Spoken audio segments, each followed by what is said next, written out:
As discussed in a previous video, the Jealous Wall in Westmeath, Ireland is an example of an architectural folly, a structure whose decoration implies a much more fanciful purpose or origin than the building actually possesses.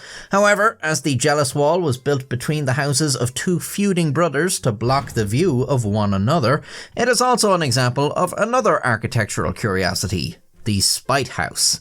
Well, the Jealous Wall wasn't a house, so I guess it's more of a spite structure, but you get the idea. A spite house is a building that exists purely to piss someone off, usually stemming from some land dispute. Someone blocks your business development, buy a plot of land near their home and construct some wildly impractical building solely to block out their sunlight. In 1954, two brothers in Beirut, Lebanon fell out over land they had inherited from their father.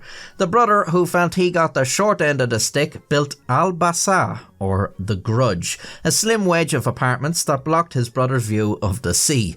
Despite being a mere 2 feet at its thinnest end, meaning you can sandwich opposing sides of the building between your hands, it is habitable and there are tenants. The Skinny Building in downtown Pittsburgh, Pennsylvania is another example of the thin slice spite building. The lot had been a decent size before a street widening project in 1903 left an 80-foot strip of land that was just 6 foot wide.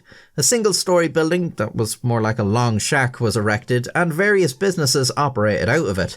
In 1918, one of its tenants, fruit vendor Lewis Hendel, bought the building, but soon found out it came with some trouble. As the building was more like a stall, customers had to assemble on the sidewalk, and neighbouring businesses frequently complained about obstructions on the path. After years of conflict, Hendel transformed the lot into a permanent 3-story building in 1926, greatly aggravating his foes who tried unsuccessfully to stop the project. The Skinny Building actually has a running dispute with the Sam Key Building in Vancouver over which of the two is the narrowest commercial building in the world. The Sam Key's ground floor is technically thinner, just shy of 5 feet, but its upper floor is expanded with bay windows, and its basement extends under the sidewalk. The narrow plot was similarly the result of a street widening project, which the city undertook without compensating the owner, Chang Toy.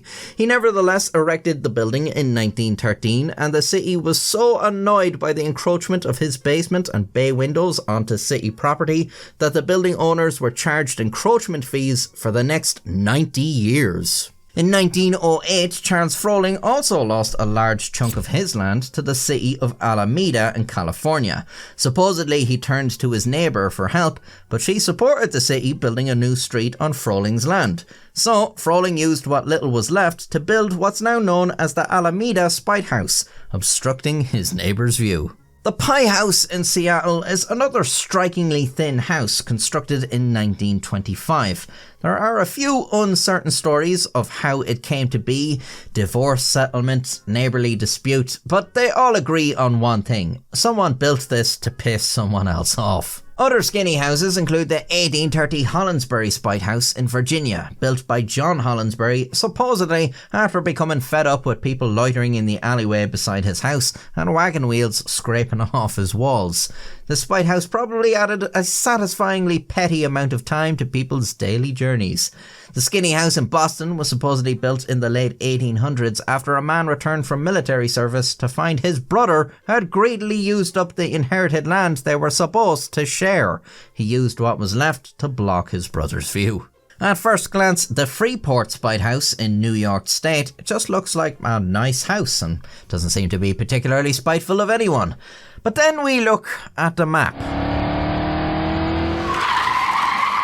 Supposedly, John Randall built this house in defiance of Freeport being laid out in a grid system. What exact grievance he had with this has seemingly been lost to time, but the house was supposedly built in just 1 day, earning it the additional nickname of the Miracle House. The Cake House of Gaylordsville, that's in Connecticut, was built in 1961 after the state took away the owner's adopted child, which was somehow an act of protest because the cake house's design was an ugly departure from the surrounding houses. I don't know. He wrote a book about the whole thing, if you'd like to learn more. It's an odd story. It's unknown if the pink house on Plum Island, for God's sake. It's unknown if the pink house on Plum Island in Massachusetts really is a spite house, but that's what the well-known story surrounding it claims. If true, this is the only spite house I know of that was built to spite the owner. Supposedly in 1925, the house was the result of a bitter divorce in which the wife demanded the husband acquiesce their home to her or build an exact replica. The husband opted for the latter, and as the wife had failed to specify a location, built it on the edge of town in the Great Marsh.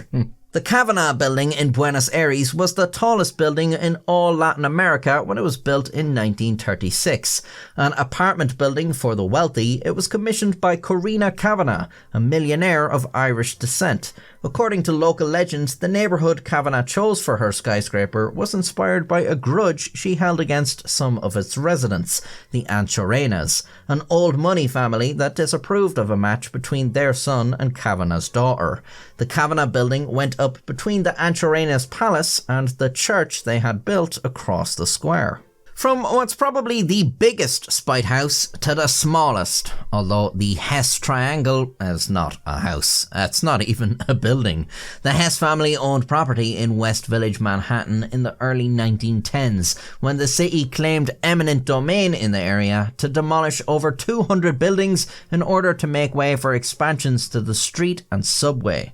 The Hess family exhausted all legal options, but ultimately lost their property. Then they found out the city had made a mistake and accidentally left the Hess family a tiny corner of land, the smallest plot in New York City. The city reasoned the plot was way too small to do anything with and the Hess family should just donate it to the public. Instead, they held onto it and installed this defiant mosaic in 1922, which is still there today. Of course, the vast majority of spite houses are from times when the building codes just sort of let you do whatever. Today, in most places, it's very hard to meaningfully spite someone with a construction because of strict regulation.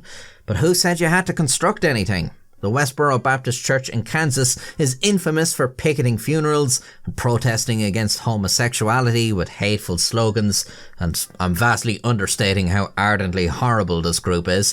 So it probably did more than irritate them when 2 houses across the street from the church were bought by non-profits and painted with pride flags. Sometimes you don't have to modify the house in any way to have it turned into a spite house.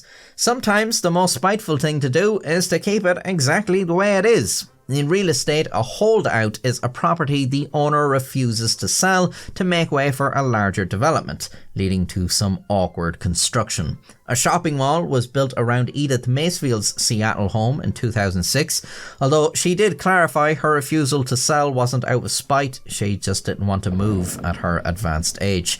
The Thirsty Beaver Bar in North Carolina did refuse to sell out of spite, and now sits with an apartment complex horseshoed around them. China is fairly notable for its bizarre-looking holdouts, or as they're known over there, nail houses, because they stick out like nails that can neither be pulled out or hammered down.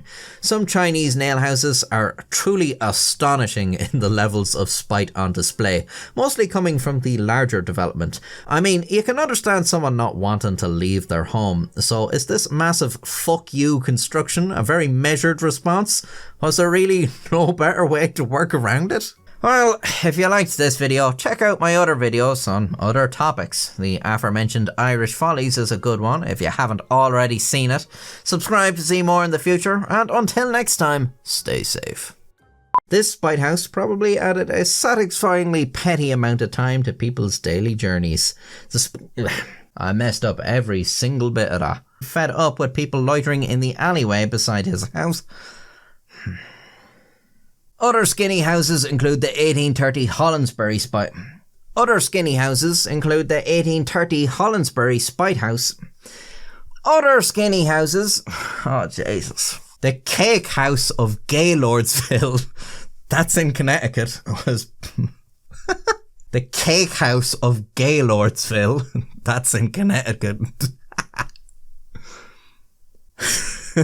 Kavanaugh building in Buenos Aires was the tallest building in all Latin America when it was built... What are you saying? China is fairly notable for its bizarre looking holdouts, or as they're known over there, nail houses, because they stick out like nails that can neither be pulled out or hammered down. Pulled out? Hammered down?